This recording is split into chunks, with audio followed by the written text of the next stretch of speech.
अस्सलाम वालेकुम। मैं हूँ Sadia Uzair. Welcome back to Sadia Uzair's kitchen. आज आपके साथ कच्चे गोश्त की बिरयानी की रेसिपी शेयर कर रही हूँ। बहुत ही फेमस बिरयानी है, डिफरेंट तरीके से पकाई जाती है और आम बिरयानी की निस्बत इसको पकाना भी बहुत ही सिंपल और आसान है।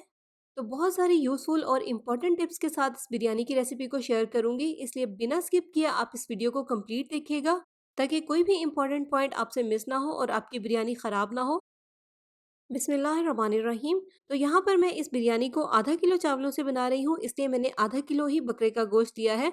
अगर आप 1 किलो चावलों से बनाना चाहें तो फिर आप 1 किलो बकरे का गोश्त लें। तो अब सबसे पहले इस गोश्त को मैरिनेट करेंगे और इसमें शामिल करेंगे सवा चाय का चम्मच या हस्बे ज़ायका नमक। यहाँ पर हम सिर्फ गोश्त के अकॉर्डिंग इसमें नमक ऐड करेंगे।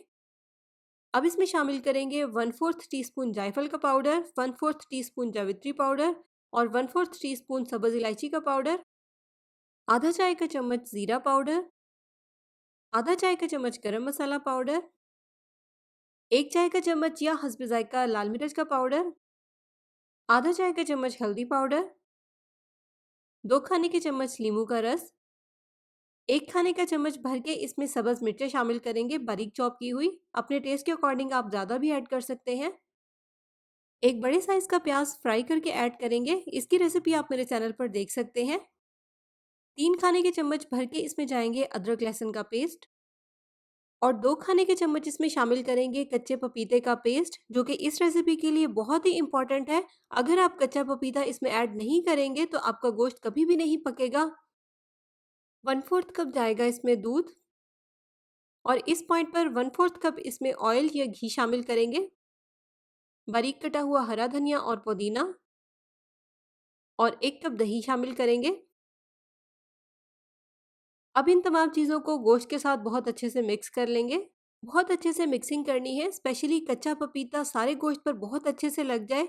अगर आप चाहें तो पहले कच्चे पपीते को गोश्त पर लगा दें और बाकी सारे स्पाइसेस बाद में ऐड कर दें। मिक्स करने के बाद अब इसको कवर कर देंगे और कवर करके 8 से 10 घंटे के लिए इसको फ्रिज में रख देंगे। यहाँ पर मैरिनेशन इसकी बहुत ही इंपॉर्टेंट है, जितना ज़्यादा गोश्त मैरिनेट होगा उतना ही ज़्यादा अच्छा पकेगा। तो इसलिए यहाँ पर मैं इसको ओवरनाइट के लिए फ्रिज में रखकर मैरिनेट कर रही हूँ। तो यहाँ पर अब नेक्स्ट डे है। गोश्त जब बहुत अच्छे से मैरिनेट हो जाएगा तो फिर हम बिरयानी की फाइनल कुकिंग स्टार्ट करेंगे। चावलों को बॉयल करने के लिए यहाँ पर मैंने एक कुकिंग पैन में लिया है 2 लीटर पानी। इसमें शामिल करेंगे 3 खाने के चम्मच नमक, 1 खाने का चम्मच नींबू का रस, 2 खाने के चम्मच ऑयल और कुछ साबित मिसाले, 1 दालचीनी का टुकड़ा, 2 तेज़पत्ते, 3 सब्ज़ इलायचियाँ, 1 काली इलायची और 3 से 4 लौंग, 1.5 चाय का चम्मच साबित ज़ीरा, थोड़ा सा बारीक कटा हुआ हरा धनिया और पुदीना। फ्लेम को हाई रखेंगे, मिक्स कर लेंगे और इसमें बॉयल आने देंगे।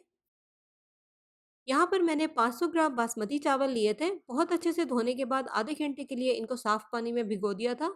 जब इस तरह से पानी में बॉयल आ जाएगा तो ये भीगे हुए चावल इसमें शामिल कर देंगे। अब यहाँ पर आपको बहुत ध्यान रखना है, फ्लेम को इसके नीचे हाई रखेंगे। जैसे ही आप इस उबलते हुए पानी में चावल डालेंगे उसके बाद आपको 4 मिनट का टाइम नोट करना है, क्योंकि 4 मिनट के बाद हम इनको फ़ौरन से छान लेंगे। पानी में बॉयल जब भी आए लेकिन चावल शामिल करते ही हम घड़ी पर 4 मिनट का टाइम नोट करना शुरू कर देंगे और पूरे 4 मिनट के बाद इसको छान लेंगे। और इसी दौरान हम इसमें से मेजर करके आधा कप पानी का भी निकाल लेंगे और इसे साइड पे रख देंगे। इसका इस्तेमाल हम बाद में करेंगे। तो 4 मिनट हो गए हैं, यहाँ पर चावलों को छान लेंगे। और नेक्स्ट यहाँ पर आप देखें गोश्त बहुत अच्छे से मैरिनेट हो गया है। मैंने इसको तकरीबन 8 से 10 घंटे तक मैरिनेट किया है। अब जिस पैन में हमें बिरयानी बनानी है पहले उस पैन में ये सारा गोश्त डाल देंगे। अब गोश्त की इस लेयर के ऊपर सारे चावल डाल देंगे और इस तरह से चावलों की लेयर लगा देंगे। चावलों को इस तरह से फैलाकर सेट कर लेंगे। अब इसके ऊपर डालेंगे थोड़े से फ्राई किए हुए प्याज। यहाँ पर मैंने आधा कप दूध में थोड़ा सा ज़ाफ़रान मिक्स करके रख दिया था। ज़ाफ़रान ना हो तो फिर आप इसके ऊपर सिंपल आधा कप दूध डाल दें। 1/4 कप या 4 से 5 खाने के चम्मच इसके ऊपर डालेंगे देसी घी। अगर आप देसी घी नहीं ऐड करना चाहते तो आप कुकिंग ऑयल या ऑलिव ऑयल भी इसके ऊपर डाल सकते हैं। चावलों के हिसाब से यहाँ पर हम इसमें ऑयल या घी शामिल करेंगे और ध्यान रहे गोश्त में भी हमने 1/4 कप ऑयल शामिल किया था। आधा चाय का चम्मच गरम मसाला पाउडर स्प्रिंकल करेंगे और आधा चाय का चम्मच भुना और पिसा हुआ ज़ीरा। अब जो चावलों में से हमने आधा कप पानी निकाला था वो इसके ऊपर डाल देंगे। इस तरह से फैलाकर डालेंगे।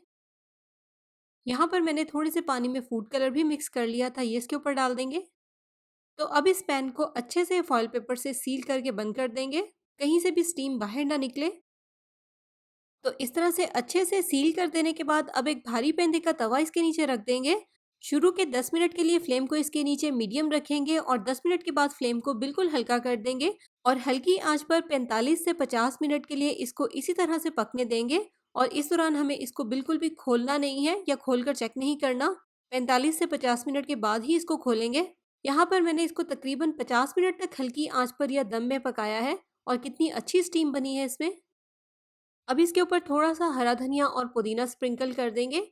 आप दम देने से पहले भी इसमें धनिया और पुदीना शामिल कर सकते हैं, लेकिन उस तरह से वो बहुत डार्क हो जाता है। मैं इसको इसी पॉइंट पर ऐड करती हूँ क्योंकि इससे खुशबू भी अच्छी आती है और कलर भी खराब नहीं होता। तो यहाँ पर आप देखें चावल कितने खिले-खिले से बने हैं और कंप्लीटली पक भी गए हैं। अब इस तरह से गोश्त को भी चेक कर लेंगे। ये देखें गोश्त कितना सॉफ्ट है और कितने अच्छे से पक गया है। बस यहाँ पर आपको ये ध्यान रखना है कि पपीता लगाकर इसको अच्छे से मैरिनेट होने देना है। तो इसी के साथ-साथ वीडियो को लाइक शेयर कर दीजिएगा, चैनल पर नए हैं तो सब्सक्राइब भी कर लीजिएगा। रेसिपी ट्राई करें तो अपना फीडबैक भी ज़रूर मेरे साथ शेयर कीजिएगा। अपना बहुत सा ख्याल रखिएगा, दुआओं में याद रखिएगा। Thank you for watching. अल्लाह हाफ़िज़।